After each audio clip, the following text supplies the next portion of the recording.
నాటకాల్లోకి రావటానికి ఇన్‌స్పిరేషన్ ఎవరు? మిమ్మల్ని సపోర్ట్ చేసి ఇంకా బాగా ఎంకరేజ్ చేసిన గురువుగారెవరు? నాటకాల్లో అంటే ఒక టీమ్ ఉంటది. హ్మ్. ఆ టీమ్‌లో మనం ఎళ్లి ఒక క్యారెక్టర్ ఇచ్చినప్పుడు, ఆ నాటకాల్లో ఆ గురువుగారు చెప్తుంటారు. అలా ఒక నాటకం గాదు. తణుకులో హ్మ్. తాడేపల్లిగూడి ప్రక్కనే తణుకుంది.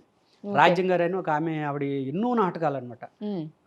ఎన్నో నాటకాలు ఆడేవారు ఆవిడ. సేమ్ జెమినీ గారు జమున గారు లాగా ఉంటారు.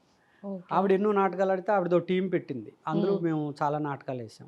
హ్మ్. అలాగే ఒక అబ్బాయి దుర్యోధనుడు ఏస్తాడండి. ఓకే. దంతూరి ప్రసాద్ గారని. ఆయన నాకు చాలా కొన్ని మెళకువలు చెప్పేవారు. ఇదిలాగా, అలాగా, అలాగని. హ్మ్. తనతో 'లక్ష్మమ్మ కథ' అని ఒక సాంఘిక నాటకం సాంఘిక నాటకం. హ్మ్.